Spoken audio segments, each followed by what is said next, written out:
as a copy editor for the Hartford Courant back in 1977. And this was in the state of Connecticut, where I had to edit copy from various places all over the country. I mean, all over the state of Connecticut. There were about 20 bureaus statewide in different small towns in Connecticut. Hartford being the capital city. Eventually, but I wanted to report, I didn't want to just edit. And eventually I got a chance to be a reporter in a couple of these suburban towns where I covered mostly the schools, public schools, and the police. And general stories. I covered a couple of trials. But this is how you get your feet wet. You learn how to do some of the basic things before you go on. And through that way, you begin to find out what you're really interested in, because I came up at a time when, you know, it was more important for the people who hired you for different newspapers and publications to figure out what you were good at so they could make you kind of a specialist in a certain area. And I thought, well, what could that be? Well, I had a minor in college in dramatic arts, and and of course I developed a passion for film, and so I was very knowledgeable about movies, and eventually I became a film critic. This is years and years later. I had many years in Philadelphia. I went to the Philadelphia Daily News from Connecticut, which was the city is obviously different than a suburban town. And those first few years, I covered everything that you could cover in Philadelphia. I did rewrite of court stories. I went to murder scenes. I interviewed the bereaved families of dead soldiers. I covered victory parades of Philadelphia sports teams. I had to go out and talk to shoppers on Black Friday. I had varied experiences. So when you say one thing, that covers way too much ground to focus on just one thing. I think what you find out after a certain number of years is that the essential task remains the same. You're thrust into a situation where you're not sure how it all makes sense, and you have to make sense of it somehow. And yes, you impose a certain order upon the facts that you gather, but in imposing that order, you hope that you'll be able to show people what the point of something is and how best to understand what's going on without bombarding them with chaos. Journalism today and journalism from the past, what do you think is the biggest difference? That too would take too long. Well, we discussed the difference today in class. I mean, now we have an explosion of news sources. Information, it's like almost in the air. People absorb information differently. There was, when I was younger, and in my parents' generation, I mean, there were newspapers and magazines and television, but you took your time assembling everything. You kind of knew that television wasn't going to give you the whole story. It would give you more of the immediate story, but it wouldn't give you the whole story. So you understood that what you got from television was the immediate information, and maybe some of the residual impact. But if you wanted to go deeper, you had to turn to print, whether it was for the newspaper stories that didn't cover of stuff that wasn't covered on the evening news, or the things that you wanted to know more about a specific subject. You had to go to those, and there was a process of becoming more and more familiar with the subject you were talking about. Now, you know, there's just so many things bombarding you at once that the process itself has become, you know, I won't say corrupted exactly, but it's become more difficult, because there are more. Sometimes you get the detail before you get the essence of the story.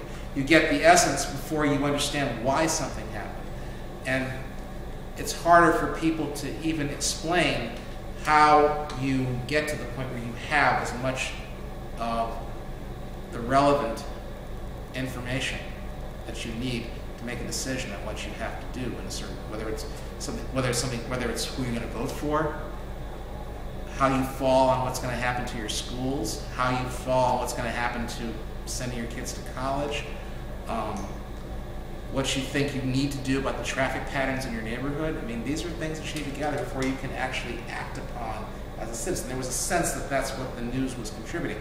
I'm not sure that kind of process exists anymore, or at least there aren't enough people speaking up for that process.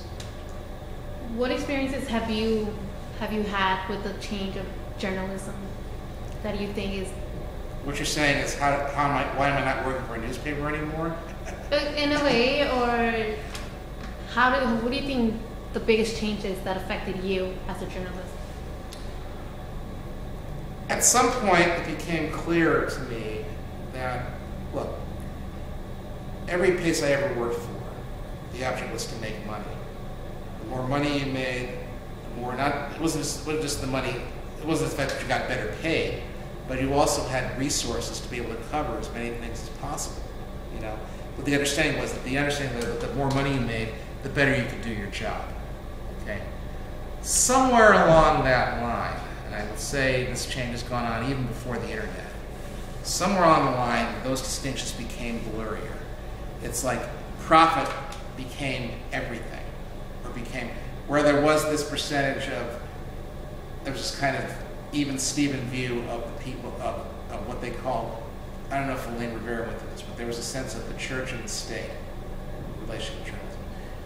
With the church, there was the whole thing of ethics and journalism and news gathering and keeping it and using all your, to serve the public with as much information as possible, with as much diversity of information.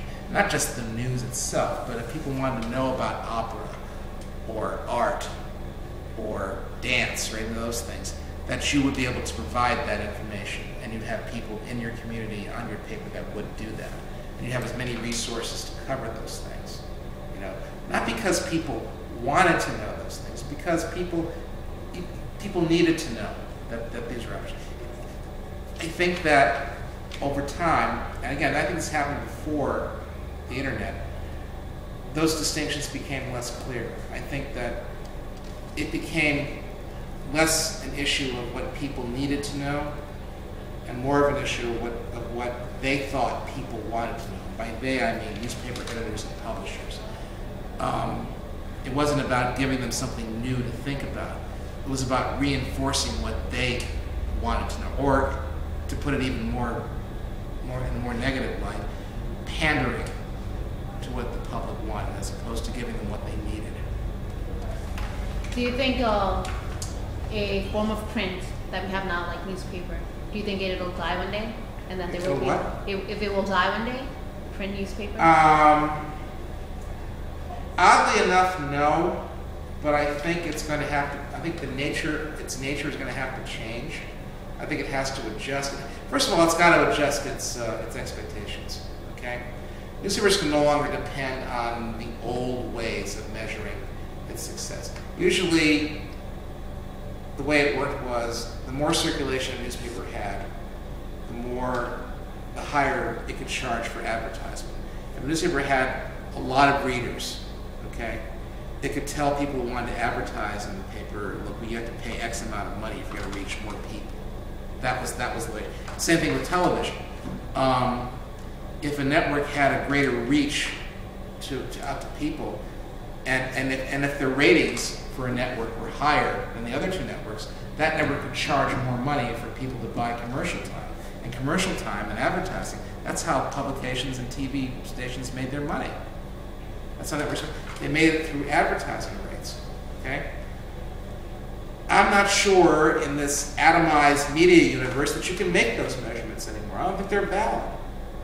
I think you have to think not in terms of quantity, but in the quality of your readership. You have to think of in terms of, okay, you're not going to get the mass market, but maybe you have to start aiming higher than the mass market. You have to exist as one, rather than being a single choice or one of only two options. You have to acknowledge what television had to acknowledge, and that is there are many options. And your job is to be competitive for those options, to compete for that kind of attention. And the way you do that is not by trying to do what the other guy does, but presenting your own distinctive brand so that people know to go to what you have to offer. That's why things like ESPN are successful. You know what you're getting when you go to ESPN. You're getting sports. Lots and lots of sports. They go to that